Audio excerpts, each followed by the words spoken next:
better now we got this light shining down on me. So what's up, guys? Haven't been on top of my live streams. I'm not gonna make this too long because I do need to wake up tomorrow morning pretty early as I like to. Only reason I'm even late today is because I was wrapping up a microfilm that I didn't get the chance to properly wrap up on Sunday, so I had to finish that up. It was about like almost a 2 hour shoot, just about. Probably could have gone on for three. I'm not even gonna lie. Um, but that's beside the point. So basically I just finished wrapping up microfilm. Took me until 8. Hadn't eaten since like 2 o'clock. So came home and said, listen, haven't eaten nothing. I need to fucking feast. And I mean, I would live stream on Instagram, but I wanted to do YouTube and Instagram at the same exact time. So that's why I saved it. I was just like, we're just gonna wait on the live stream later. First, we're gonna eat and do what we need to do, and then we'll come out here. I still have shit to do after this, which is what's fucking crazy to me. But you know, so I kind of just talk to you about how my life is going, kind of where I'm at right now mentally, what I've been learning, what I've been doing. But and also, if you guys got questions that y'all might have, anything that y'all want to ask, Instagram knows how this rolls. YouTube, you know how this rolls partially, just depending on whether you've been here or not. So without further ado, I'm just gonna get into it. So lately, a lot of people have probably been able to tell. Uh, YouTube game has not been on point, hasn't been at its best. Uh, Live streams might be my best way to snag in some content for now. Um, I'll still do videos here and there. Right now, since like so much more of the focus has been on filmmaking and whatnot, that's kind of where I'm like just headed at right now. But that doesn't mean I'm like just ditching no completely. Um, right now I'm trying to manage my energy better. You know, as far as knowing, as far as being disciplined enough to wake up and handle and do all I can do in the mornings and start to rehabilitate my pattern there. And then, you know, do work, work my shifts and all that at McDonald's and whatever. And then be able to come home after being exhausted from, a 7, 8 hour shift and still keep going, it does challenge me, and because it's still so new for me. It's just really a matter of being able to manage, being able to like some of my Instagram, y'all probably saw the post I was talking about earlier. That's literally just pertaining to my life, where I was saying, like we gotta pull that energy out of us even when we don't fucking feel like it. We gotta follow through with the things even when we are fatigued, even when we are tired and or worn down, and we've expended everything we had today, and we still gotta do this for our dream. We still gotta work. We still gotta do whatever. And I understand how exhausting that could be. Sometimes I wish I had more than 24 hours in a day, man. I really do. You know, but at the same time, it's like you just got to make the most out of 24, man. You really do. And that's kind of what I'm just learning.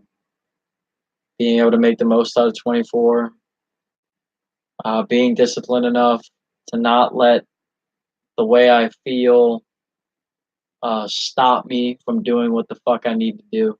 And I've been frustrated with myself too, man, because I haven't been on point like I've wanted to be on point. There's multiple times where I failed. There's multiple times where I was supposed to get on these live streams, or I was supposed to do a YouTube video, or I was supposed to do my Instagram posting, and I hit the bed first. There are times where I could have done a lot in the morning, and I didn't get up because I because I let the way I feel stop me. And also, it's not even just the fatigue as well, but also just emotional frustration, a lot of anger, a lot of self reflection that I've been kind of having to do with myself. I'm actually supposed to have a bioenergetic catharsis session soon. I just don't know when I'm going to fit it in, but it will happen. I do need to make that happen. So it's just been a matter of that, man. Just getting myself on point. I'm tired of falling off, but I keep falling off. It's not easy, but it's what I have to do. And I'm grateful that I'm able to do it because me knowing me, what the me knowing me, man, and knowing what I've experienced in life, it's times like this where we're struggling to keep up with life. It's times like this where we're the weight's on us, where the challenge is here. We have a choice to make, where we have to decide what to do, what comes first, how to approach it, how to take it down, how to attack day in and day out. It can be tricky. And what's up, Vanessa? Uh, what was I going to say?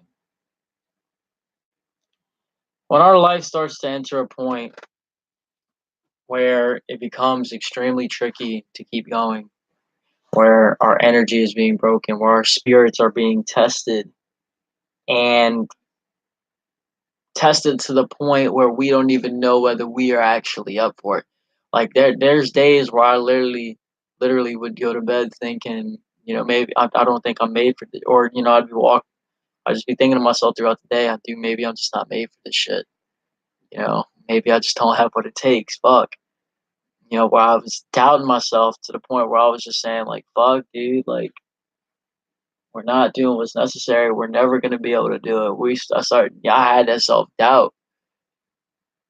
And that's how I knew I was entering a life change. That's how I knew I was finally in a transformative process because I was finally under pressure. I wasn't under pressure because I was doing something and making small progress. And yeah, man, making this progress and my life's changed. Like, no, you should be struggling to make process before you say, I mean, you should be struggling to make progress before you're saying anything about you're growing and developing as a human being. I'm serious about this shit.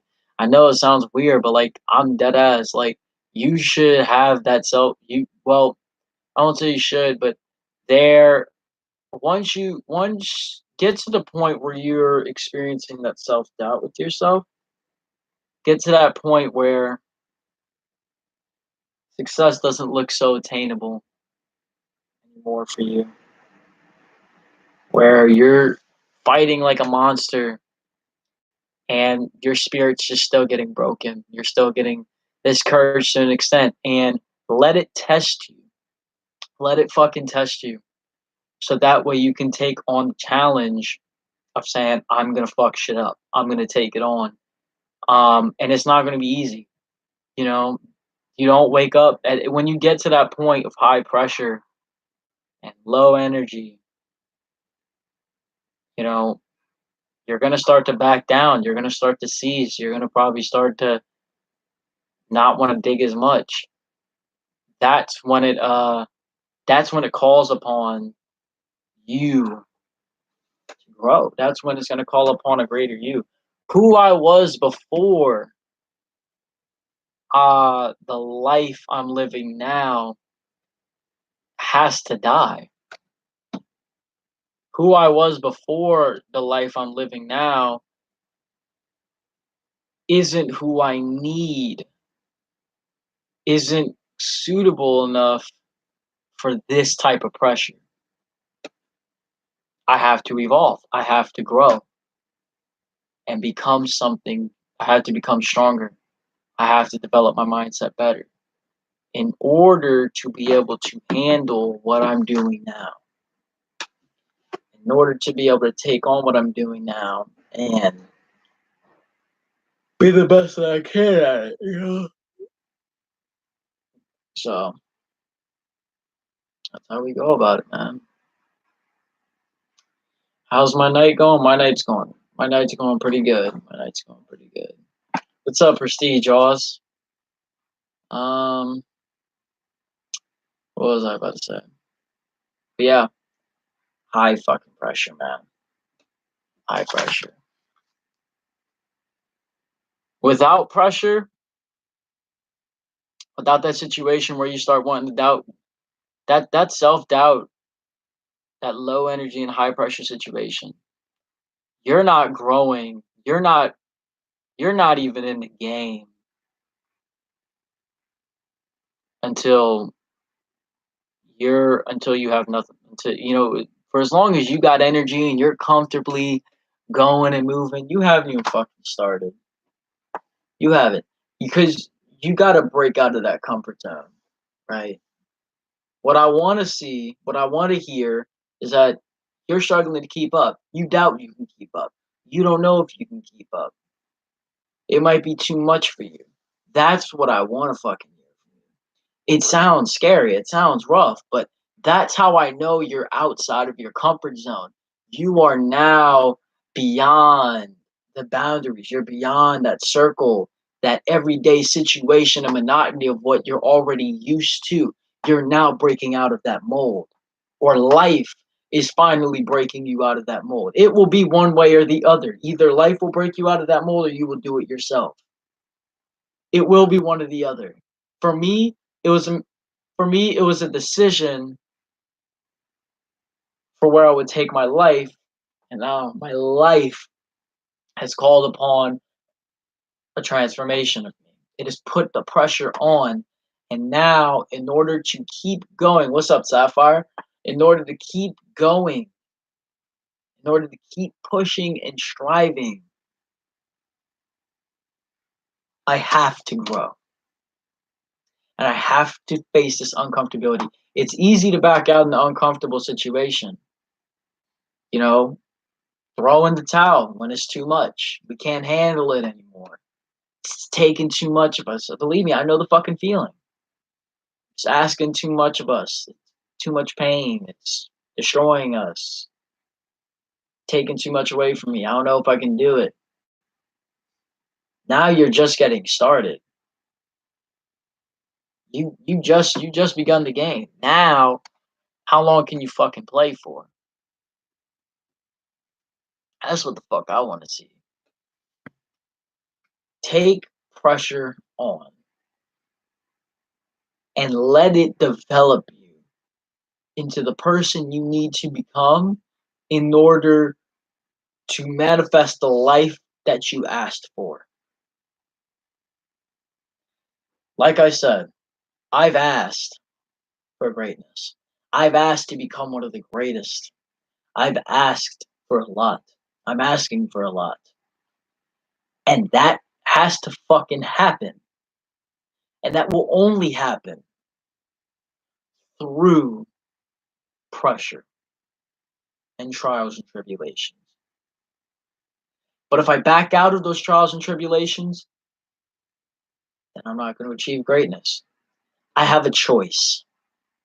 And I can either back out or I can fucking eat the dirt and go. And it's not always easy to eat that fucking dirt. It sucks. It should suck. You should not be able to sit there and comfortably say, yeah, man, I'm going to eat the dirt and we'll get it. You might be motivated. You might be motivated and ready to push. But what's going to happen, right,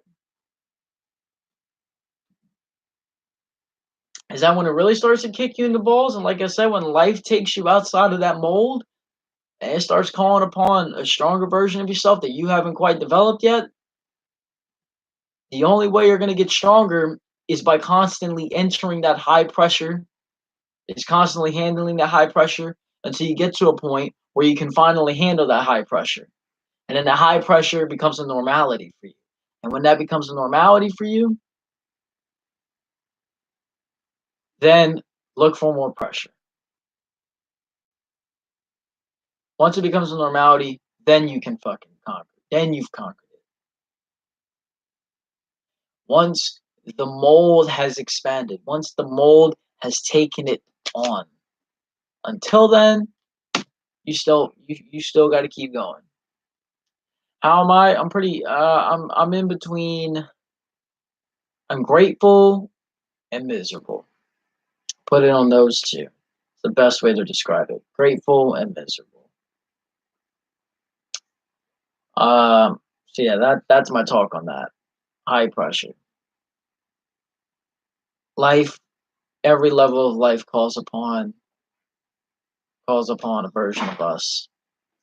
And depending on those circumstances, depending on what characteristics and mentality we have to have developed in order to handle it, is all going to come down to the situations in which you are entering.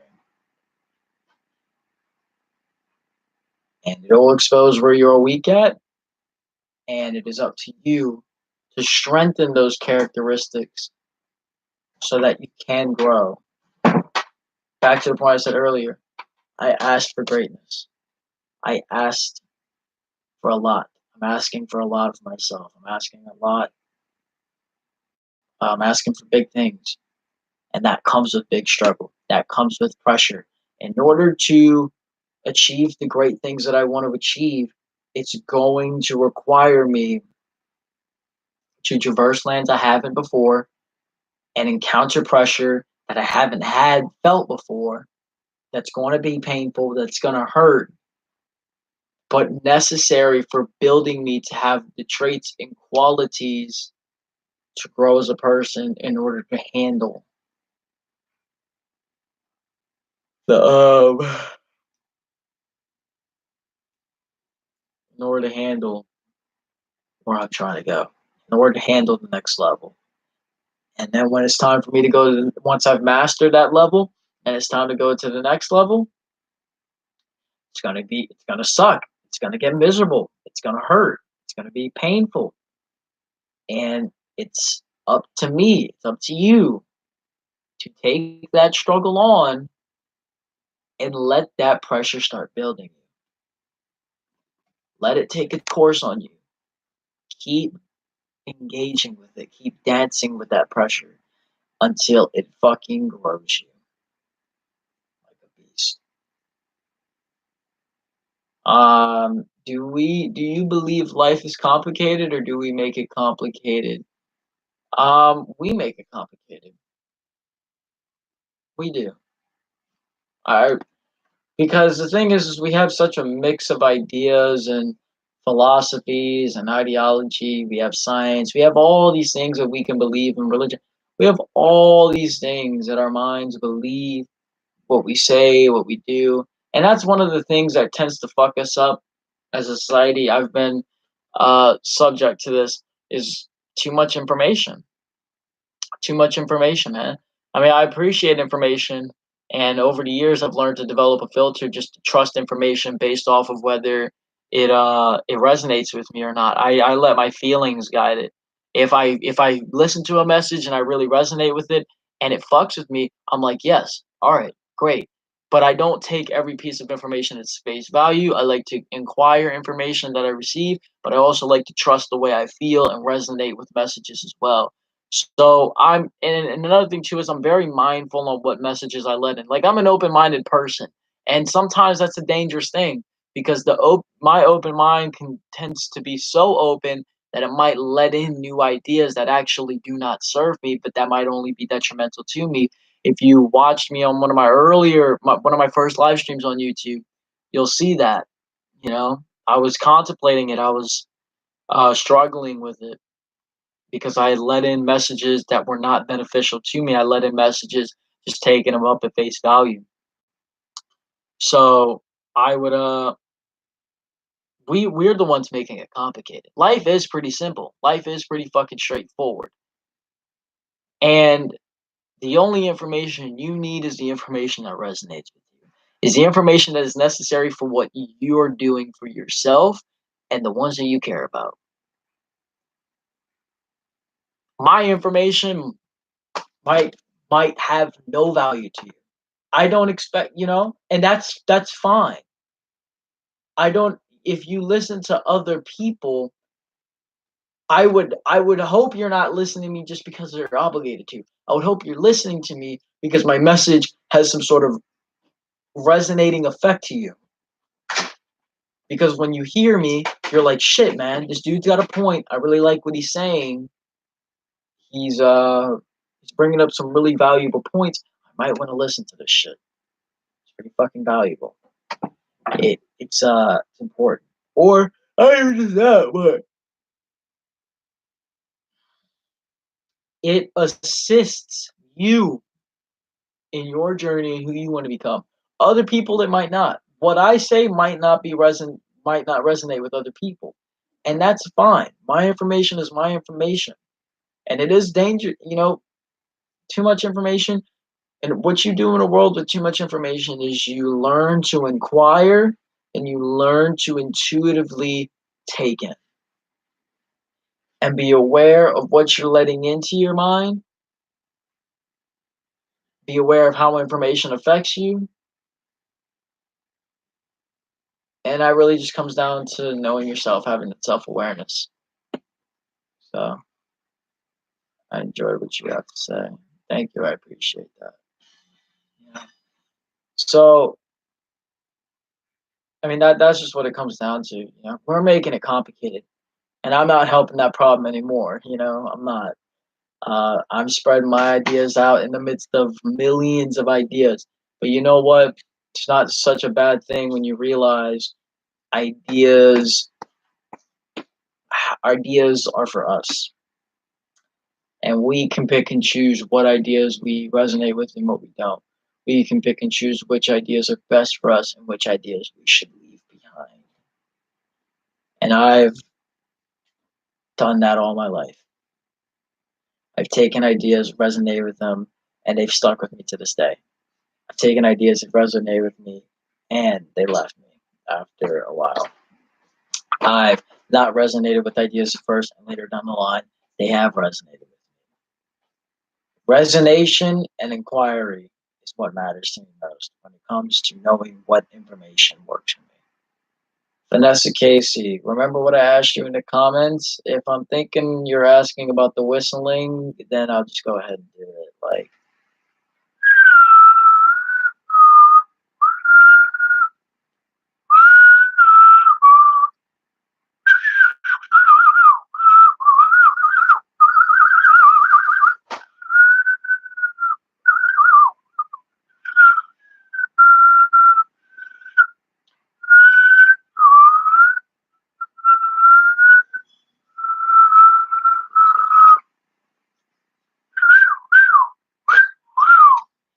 All right. Hopefully that was good enough.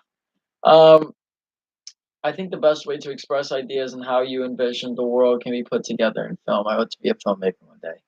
Filmmaker gang, bro. Filmmaker gang. I Man, film is awesome. Really, I really love it. It's fantastic. And I love when I just run into fellow filmmakers. It's just awesome. Oh man, you know, I film is always art in general. I always get that insecurity when I'm gonna put projects out, or even when I do projects. Um, it's always interesting just to see where I'm gonna go.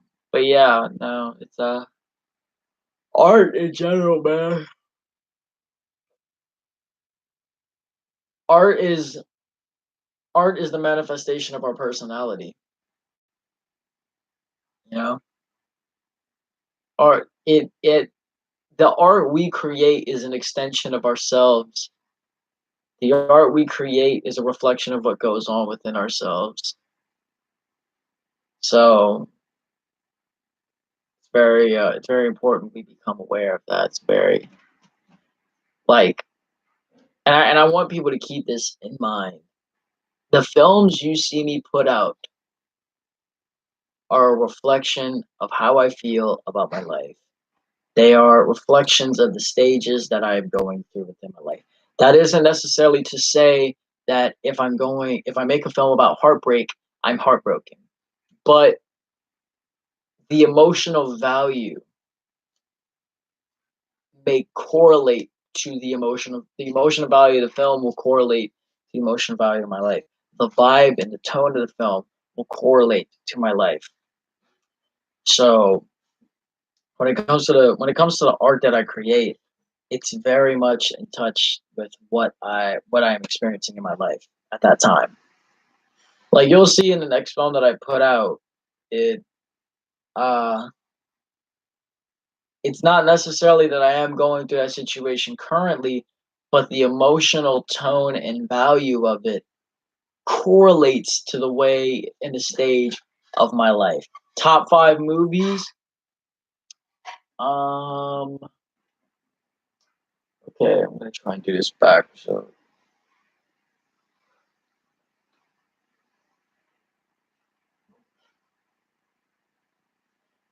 Pulp Fiction, The Departed, Blade Runner, The Dark Knight, and Moonlight. That list is always subject to change, but those are the first five off the top of my head. Another one I'm going to add in there is No Country for Old Men because I absolutely love that film. It's just fucking God, I love that movie. Ah, the Coen brothers are just legendary, man. I really love what they do. I want to see more movies from them. I do. Horror movies. Uh, The Shining, Hereditary is probably the best horror film I've ever seen in my life. I actually have it right up there on my wall, right there. That was probably one of my favorite horror films of all time. The Shining, Don't Breathe, Hereditary. Quiet Place was decent as a horror, but it's more of an emotional survival slash thriller.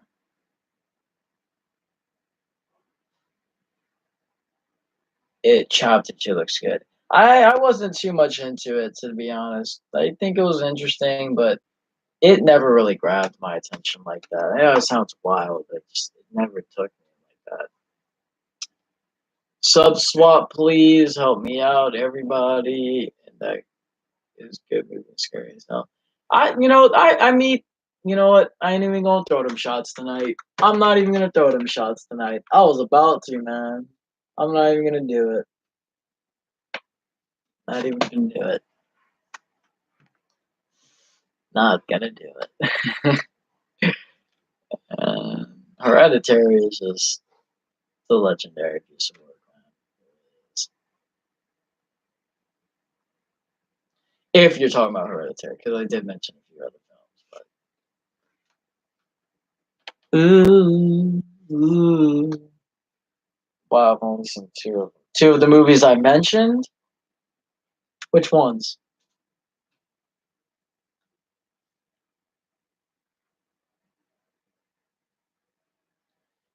I want to see The Conjuring. I never got a chance to see it, so I can't really say nothing about it.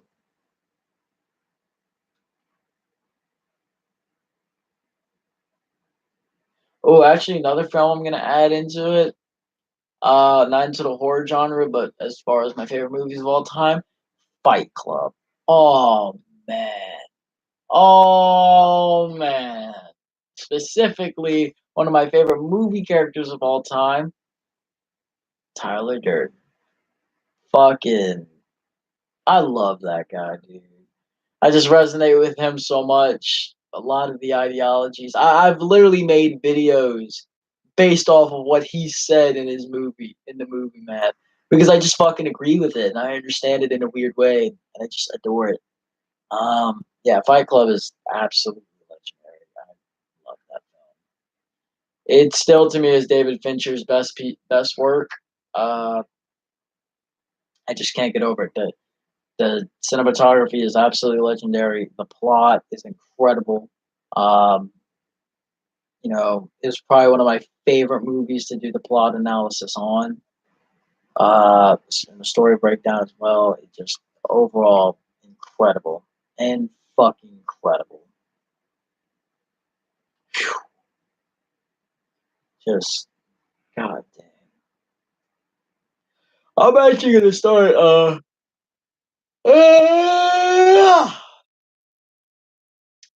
I'm gonna start doing movie breakdowns and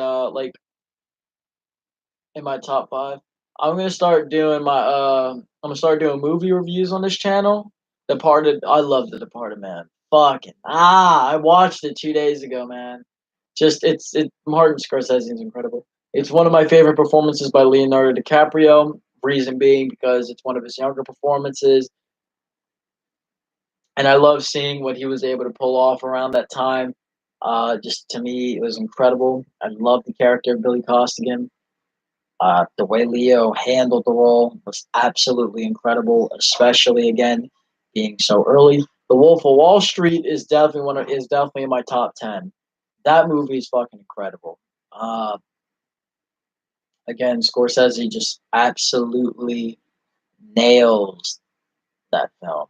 I mean, performances across the board are all amazing. Um, the cinematography again incredible.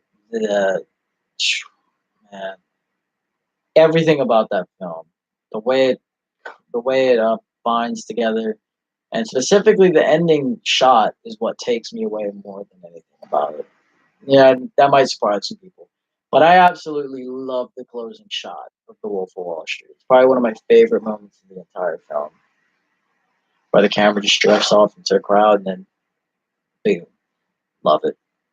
But yeah, I'm probably gonna start. Yeah, I'm gonna start doing movie reviews, and I'm gonna also do like movie analysis slash like story breakdowns. So basically, I take the movie, break it down to its story elements, give my thoughts and opinions on how I felt about the story's construction and the movie in general. So it'll be movie reviews, and then it'll be movie breakdowns.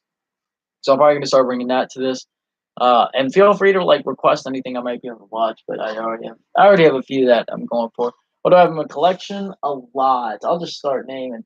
I have Drive, Hell or High Water, Skyfall, Fight Club, Quiet Place, Hereditary, Alien, Star Wars, the original trilogy, Baby Driver, The Shape of Water, Deadpool 2, Black Panther, Blade Runner 2049, uh, Baby Boy, Boys in the Hood, Star Trek 1 through 3, the 2009 version, um, Narnia, both Lion, Witch, and Wardrobe, and Prince Caspian, Spider Man 1 through 3, the originals with Sam Raimi as the director.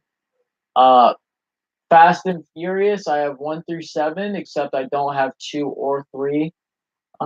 Godfather, I have 1 through 3. I've only seen one. Lord of the Rings, I've seen all three of them.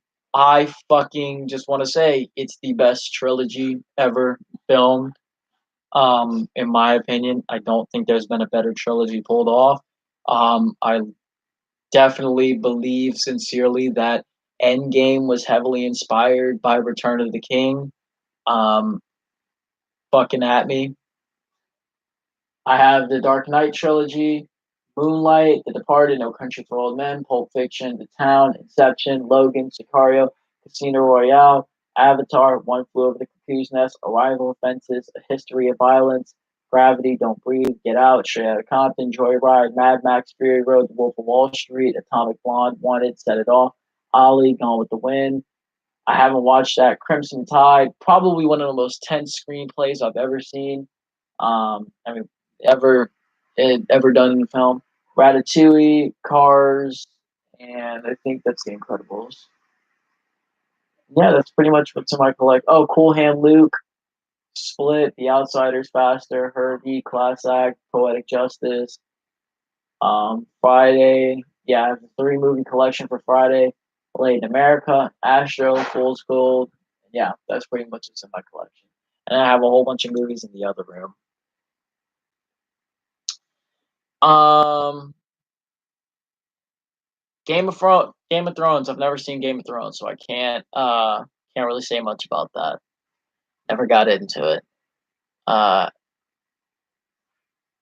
Let's see, Catch Me If You Can. I haven't heard of that. Have not seen Shutter Island. I plan to see it soon, though.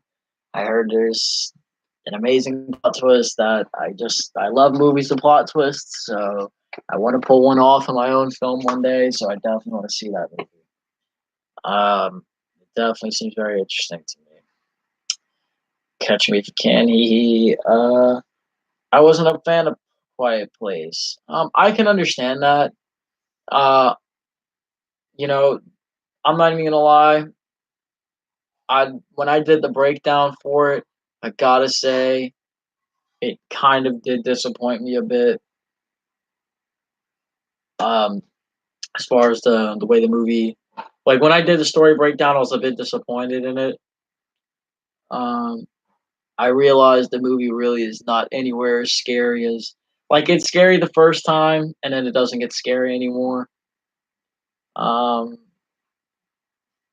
I consider it more of a survival film than I do a horror film. I still think it was some of the best cinematography that year, though. The sound design was incredible. Performances were on point. Again, I really liked it, but I could totally understand why not. The story structure is overly simplistic for me. Um, and for me, I like plot heavy films. I do. Um, so when A Quiet Place was just oversimplified. Like I've seen simple plots like Moonlight, but there was a lot worked into it. A Quiet Place was very, very, very simple, and it kind of was a turn away for me when I discovered that. Um, but it's still a lot of emotional value. There's still a lot of meaning in it. So like I said, I can empathize with somebody who doesn't like A Quiet Place, or wasn't like that big into it. But for me, it was personally, I enjoyed it a lot. Have I considered film school? At one point, yes, just to build connections with people to where we could do projects together. I could run into people that I could work on projects with. But at the same time, it was also like I'm doing film school now just by making films. You know, the thing is that I could save a lot of like. Thing is, I can. I don't want to sound egotistic when I say this, but I'm probably going to anyways. I can teach myself film. I can't teach myself everything. But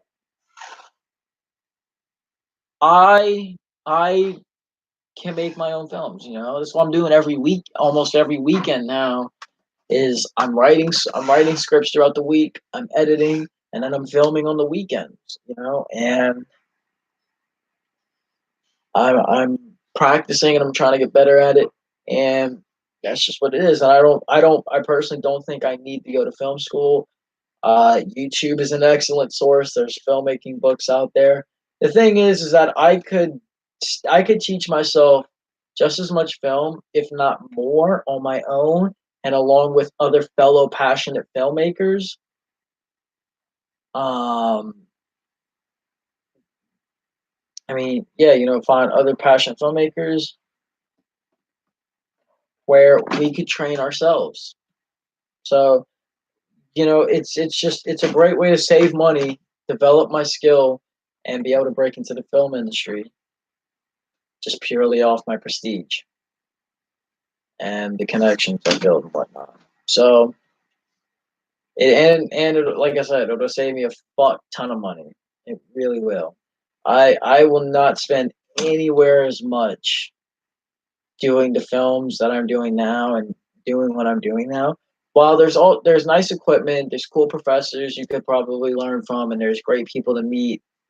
It's just the price ain't worth it for me, and I don't believe you need film school in order to become an incredible filmmaker. James Cameron, Christopher Nolan, David Fincher, um, there's somebody else. I mean, let's just point out Stanley Kubrick, even though when he was coming up, film school wasn't really a popular thing. I mean, these guys have made some of the best films in the past of all time. So Uh, Hardest thing for me is finding cast members. Um, I don't know your friendship situation. I empathize with you there. When I was first starting off, cast members were really easy, actually. Like my first year, like I look back at my first year of filmmaking and I look at now and it's like shit. Like when I first was starting off, casting was easy because I just got friends and I just had friends that were always down to be in front of camera. They just fucking enjoyed it. Um, Now it's a little trickier because you there are times where you think you have people that really want to work with you, but they're really just bullshitting. Um, and also,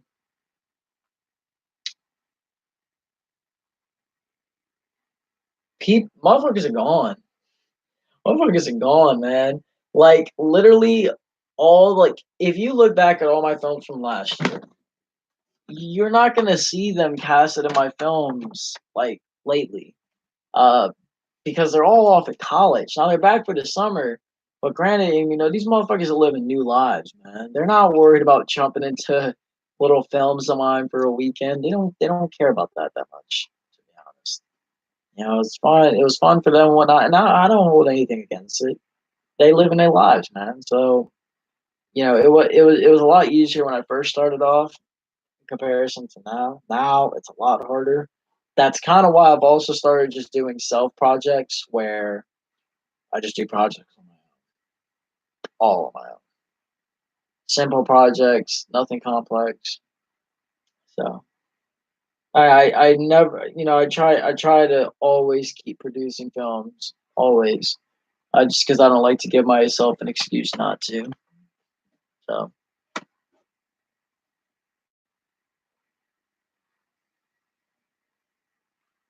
I would say, I don't, like I said, I don't know your friendship situation, but if you're trying to look for cast members, develop connections, develop friendships, know who's in your area that might want to be in movies. And if not, do your own projects. Be a solo act for now until you find people who want to be in projects with you, who want to link up, and who want to actually be in this for real. And again, you got to be aware, dude. Some people just run their fucking mouths. They really do. Some people are just talking. Um, and that's not me trying to be mean on anyone. It's just honesty. I've had this situation a lot of times where people say, "Yeah, man, I really want to work with you." Yeah, yeah, yeah, but they're not really on that. They're not really on that. I don't know if they're just shy to fucking ask me. I just don't know what it is. But more times than not, usually it just turns out they're just not all that into it, and that's fine. Like I said. But just be aware of that. Sometimes when you think you have people that want to work with you and they don't, it's because they're bullshit. Have I come up with a film company name? Not yet. Not yet. Companies and all that I haven't really got into really thinking about yet. Right now it's just making films and being able to get good enough to where I can confidently start making feature length films. That I mean, real talk. Right now, I'm in a microfilm stage, so right now it's just like practice. It's off season, practice right now. And then eventually I'm gonna get on season, and right now then I'm gonna get back on the on season with either a short film, like when I say a short film, I mean like a serious short film, like something like Sands or something, or like a music video or whatever, leading up into those type of projects. Uh, and just constantly keep building my prestige until one day I'm like, all right, I'm ready for a feature length film. Start making feature length films. That'll be my on season. My off seasons will be my microfilms. Those will be my smaller projects that I'm making. And just constantly developing the craft. Constantly. I never want any filmmaker to make this mistake. Don't think that, because I was thinking like this early. So I don't know if you guys are doing it, but I know I was. I don't want you to start thinking you're going to start off in microfilms and you're going to start doing short films, and then you're not going to do your time with microfilms again. You're going to be doing microfilms for the rest of your career. Let me put this shit into perspective, real talk. Commercials are microfilms or short films. Yes. Ridley Scott he's confirmed it. He said he's done at least 2,000. It's probably way more now. But I remember in an interview, he said he had done 2,000 at least. You know, he said he did about 2,000 commercials. That's 2,000 films. So it's 2,000 films worth of practice, worth of build. Some of them a little more serious, some of them a little more game time than others. Some of them just more so practice for him. But he was always working on his craft. So don't think that you're going to start doing microfilms and then once you get good enough to do short films, you're not going to do microfilms. No, like you need to keep doing microfilms as your craft. Your microfilms are that's your blade sharpener. Okay, that's your sword sharpener. If you're not keeping that shit sharp and you're just skipping out and you're like, oh well, I'm good enough of a filmmaker now. I ain't got to worry about this. I just got to do this. And then once I start doing feature length films, I'm just gonna keep doing that. Like no, when you're doing feature length films, you film, and then when you're not doing anything, you're either writing scripts, you're editing, you're vlogging, or preferably you're doing microfilms, or you're maybe even making short films, right? To work your craft. That that is one of the biggest tips I can tell anybody as a filmmaker. Constantly keep developing your craft, and even as an actor too, because I'm an actor director. When I'm doing microfilms, I like doing solo projects because it allows me to actually train my acting more. And I like the opportunity to have a crew when I can and actually be able to star in the film. Because again, it allows me to train my acting, which is kind of one of the big reasons I got into film is because I want to be an actor, you know? So it's just what you got to do, man. Got to practice. Got to practice.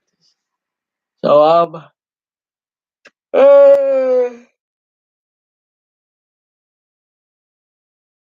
yeah, man. Filmmakers understand this.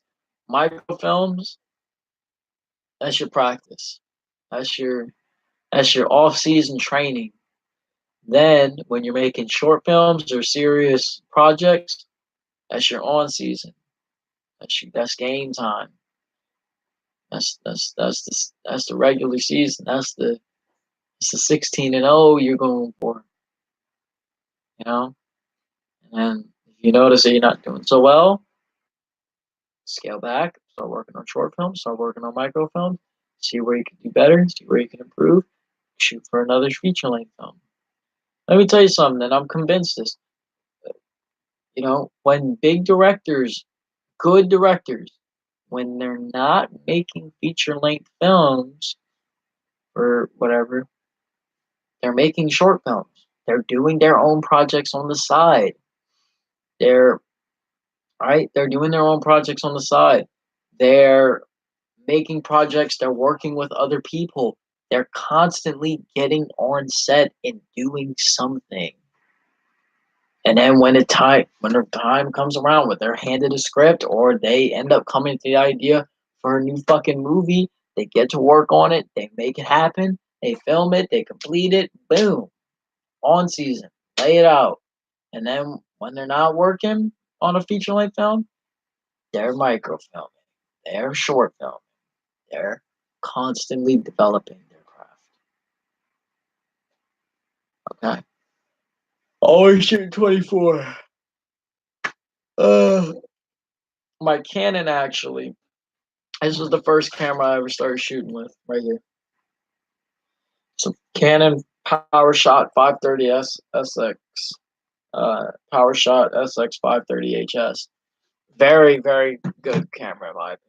I actually really enjoy it. I shot my entire first year of filmmaking with that camera. Um, and I remember, yeah, that camera only shoots in 30 frames per second. So all of my projects at the beginning of the year, 30 frames per second. On my first year of filmmaking. Then eventually I started messing around with the Nikon D3200. It's a 12-year-old camera, and I love it. I fucking love it. I'm gonna be honest, and I don't want to I don't want to stroke myself here too hard, but I think the D3200 can produce images just as good as some of the shit you see today, almost. It's an incredible fucking camera. Personally, I think there are some huge disadvantages to the Nikon. I personally am more of a Canon guy, especially since now I've gotten a taste of both cameras and what they can do. I can tell you, I like the Nikon. I am a Nikon fan, but hands down, I'm a Canon guy. I love Canon's autofocus. It's very, very, very good. I love the Canon grips. I love how clear. I love how high quality the Canon images come out in comparison to the Nikon. The Nikon is just, I mean, the Canons are absolutely sick in image quality. I'll say this: the Canon tends to be worse on noise, in my opinion. But like I said, this is a power shot. It's not necessarily a DSLR, so it does kind of come down to a different thing there. So yeah. The iPhone 4K video isn't too bad, to be honest. I haven't messed around with iPhone's videography too much, but yeah, I wouldn't doubt. I wouldn't doubt that the 4K is on point, man. It 1111.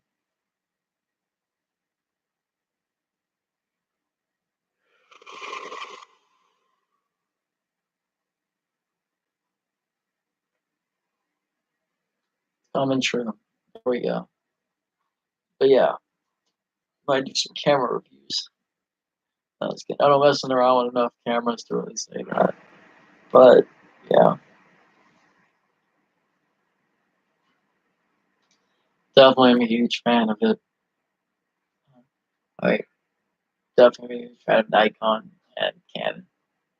But if you had to ask me to pick between either one, there would be the Canon. Now, if we're talking Sony or Panasonic, those are different stories because I haven't messed with those. And those are the next cameras I do intend to start messing around with because I want to see what they got. I haven't messed with a Red before. Haven't messed with an RLX. I want to one day. I want to mess around with the RLX one day. Those guys just seem badass. Uh, Especially with a 24 millimeter lens. Oh man, dude, it's game over. Color grading is fun. Sometimes it's frustrating, but for the most part, yeah, I love being able to finesse my footage. Just being able to bring this raw footage into the application and be like, oh man, it's like I'm giving it life, I'm bringing it. I'm like feeling a baby. I'm like seeing a baby take its first breath. That's how I feel when I'm color grading. When I successfully color graded footage, that's what I feel like I'm seeing. I'm seeing a baby breathe for the first time. It sounds weird, but I always go for the darker looks instead of trying to make horror movie themes.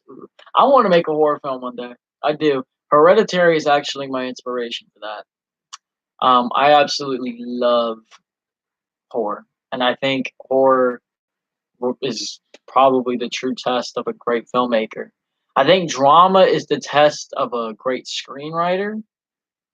Horror is the great test of a filmmaker because if you got the script down and you got the right actors and actresses, your drama will succeed.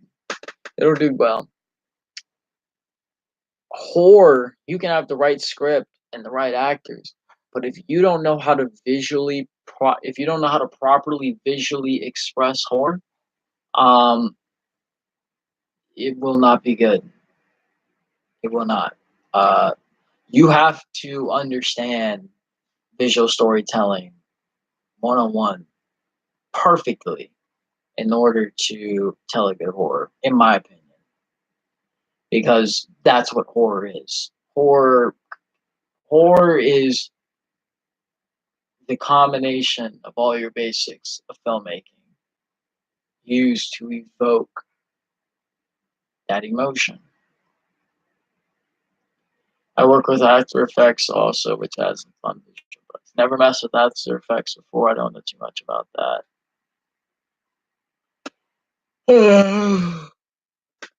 Oh gosh, I'm starting to get tired.